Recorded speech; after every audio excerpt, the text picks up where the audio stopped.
Hey, fourth grade, it's Miss Holly coming to you again this week to do a little bit of reading together, just like we're in the library, although obviously we are not. You guys are at your home and I'm here at mine in Dry Valley.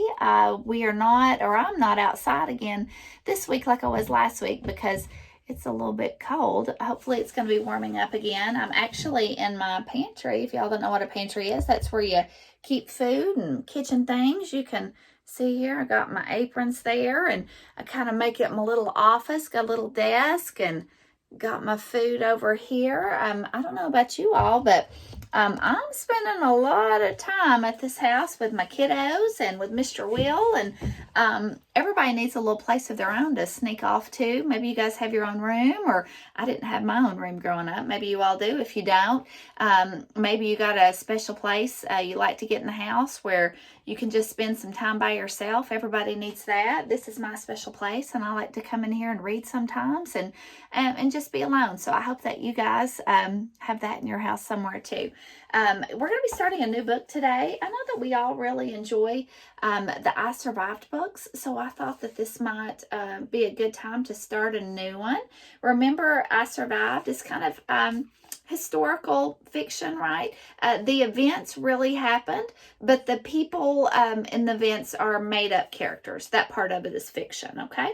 So let's get started. I Survived the Attack of the Grizzlies, 1967, by Lauren Tarshis. Okay. Chapter 1. Tuesday, August 8th, 1967, Granite Park, Glacier National Park, Montana, around 9:30 p.m. Growl! The enormous grizzly roared with rage. Its dripping jaws were open wide, its dagger claws gleamed, and Melody Vega was running for her life. Mel had no doubt that this bear wanted to kill her. Just moments before, Mel had been sitting in the peaceful darkness, surrounded by the magical wilderness of Glacier National Park. Owls hooted, night bugs shimmered, but then there were new sounds that made Mel's blood turn to ice.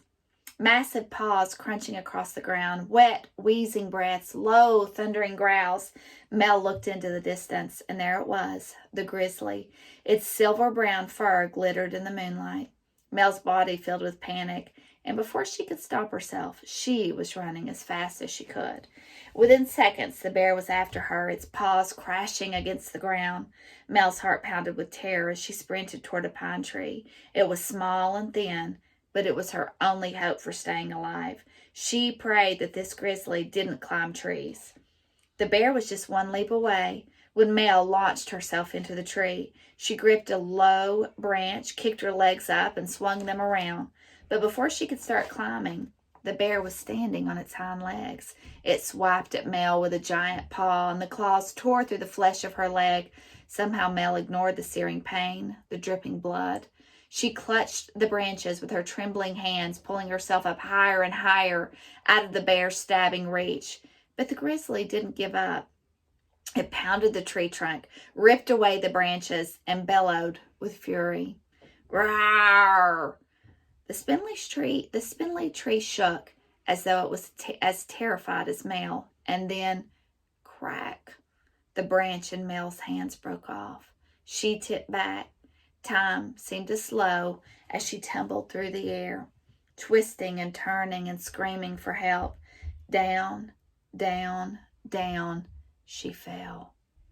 Mel braced herself for the crushing jaws and ripping claws.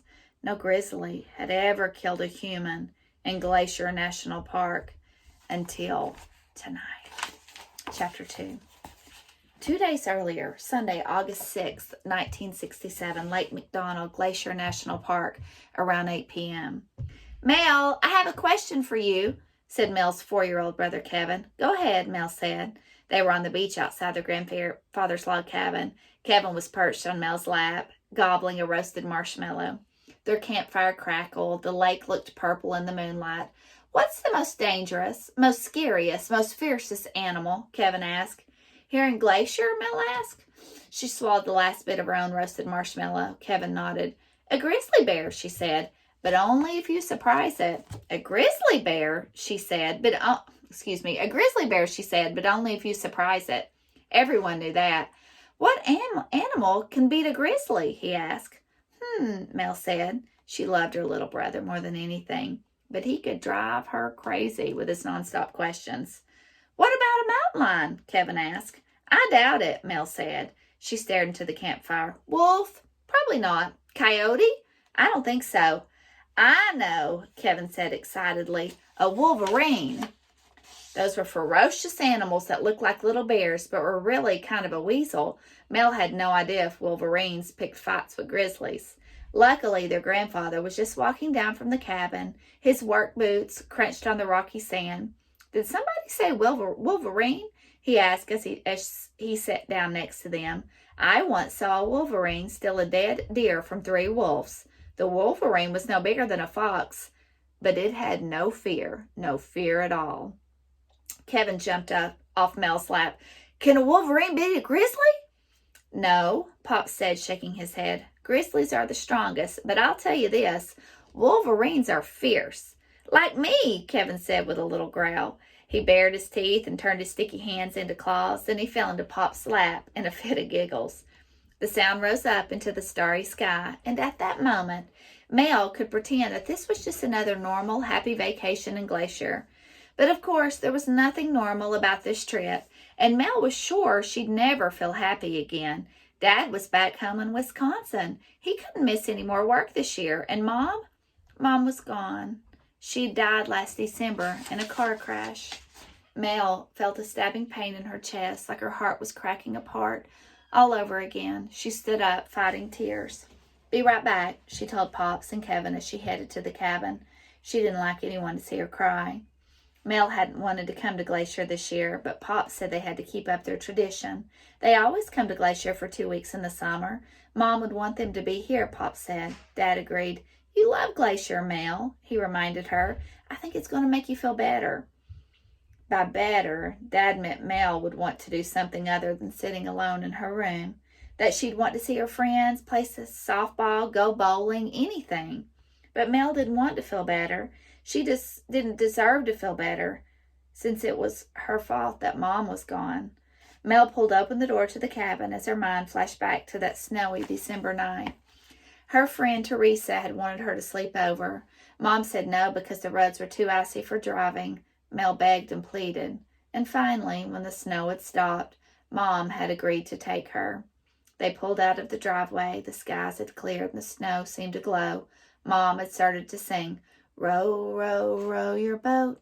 And Mel started to sing along. It was one of their funny traditions from when Mel was a little girl. Whenever they were alone in the car, they'd sing together. The dumber the song, the better. They were still singing when Mom rounded a curve. The car hit a sheet of black ice.